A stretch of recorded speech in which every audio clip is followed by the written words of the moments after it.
Morning बच्चों, आज मैं आपको इंग्लिश का बहुत ही इम्पोर्टेंट टॉपिक पढ़ाने वाला हूं जिसे बोलते हैं कंडीशनल सेंटेंस। कंडीशनल सेंटेंस एक ऐसा टॉपिक है जिसमें कि बच्चों को बहुत प्रॉब्लम होती है। अगर इस वीडियो को बच्चे हमारा पूरा वीडियो देखेंगे तो इसमें फिर उनको कोई समस्या नहीं होगी, क्योंकि इसको मैंने बहुत ही कायदे से बहुत अच्छी तरह से बनाया। तो देखिए ज़रा कंडीशनल सेंटेंस क्या होते हैं।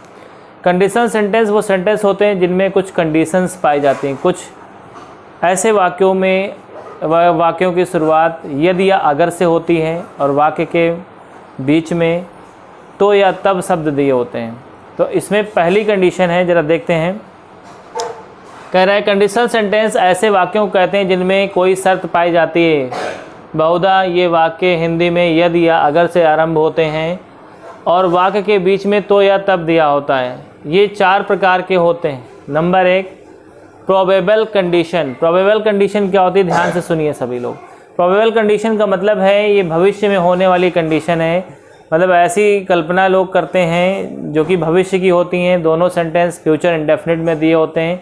हिंदी में अगर देखें तो दोनों सेंटेंस फ्यूचर इंडेफिनिट में दिए होते हैं, और जब ट्रांसलेशन इनका करना शुरू करते हैं तो इफ़ क्लास के पास वाले सेंटेंस को या इफ़ क्लास वाले सेंटेंस को प्रेजेंट इंडेफिनिट में बनाते हैं, और जो दूसरा मुख्य उपवाक्य होता है या प्रिंसिपल क्लास होता है उसको हम लोग फ्यूचर इंडेफिनिट में बनाते हैं।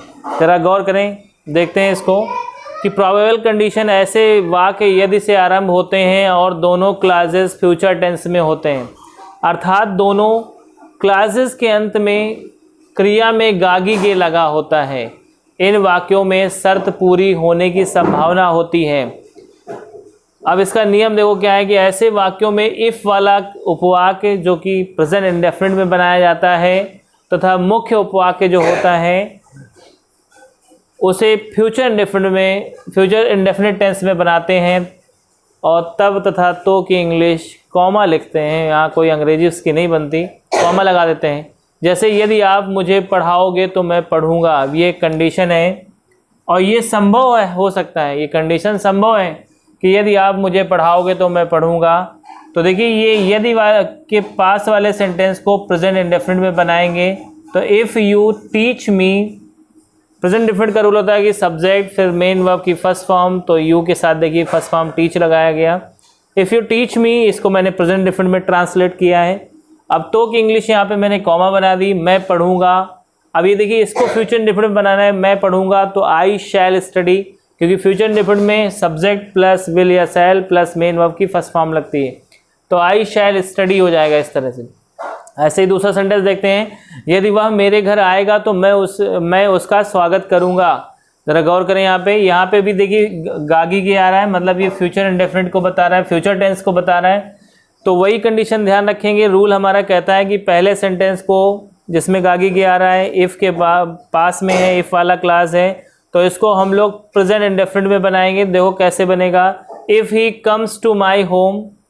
देखिए सब्जेक्ट बनाया है ही, अब कम में एस या एस लग गया क्योंकि प्रेजेंट इंडेफिनिट टेंस में ही सी इट या किसी का नेम हो और अकेला हो सब्जेक्ट, तो ऐसी कंडीशन में मेन वर्ब में यस या यस जोड़ देते हैं, तो इस वजह से ही कम्स हो जाएगा यहाँ पे।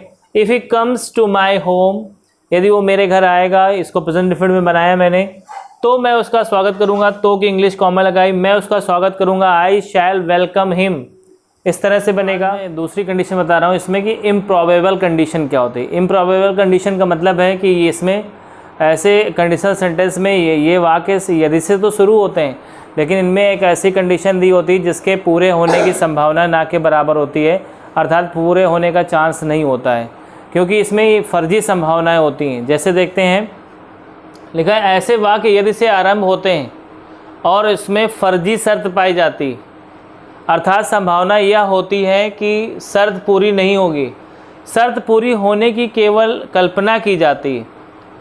वास्तव में इन वाक्यों में यदि वाले उपवाक्य से प्रेजेंट टेंस का और मुख्य उपवाक्य से फ्यूचर टेंस का बोध होता है। वास्तव में इफ़ वाले उपवाक्य से, मतलब इफ़ वाले क्लॉज से प्रेजेंट टेंस का बोध होता है और मुख्य उपवाक्य से प्रिंसिपल क्लास से फ्यूचर टेंस का बोध होता है। लेकिन इनका ट्रांसलेशन करते समय इस नियम को ध्यान में रखते हैं कि ऐसे वाक्यों की अंग्रेजी बनाते समय इफ़ वाला उपवाक्य पास्ट टेंस में बनाना चाहिए तथा दूसरा मुख्य उपवाक्य में वुड, शुड, कुड या माइट का यूज़ करके बनाना चाहिए।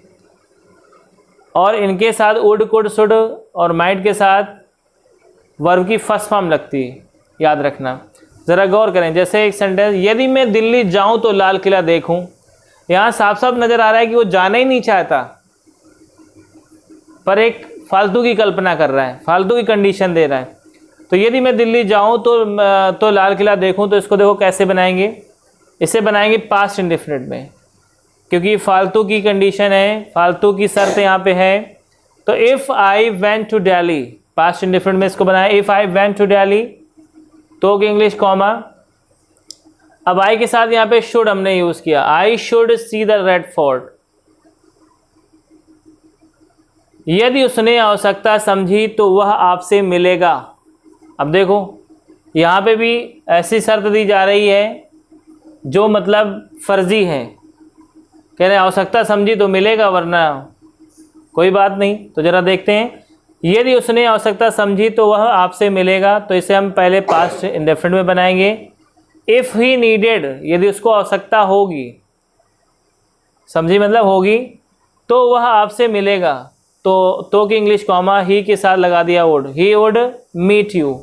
तो इस तरह से बन जाएगी। तो बेटा इस कंडीशन में ये इम्प्रॉबेबल कंडीशन थी, और इस कंडीशन में बताया गया कि इसमें जो शर्तें होंगी वो फर्जी होंगी और जिनकी पूरे होने की संभावना नहीं के बराबर होगी।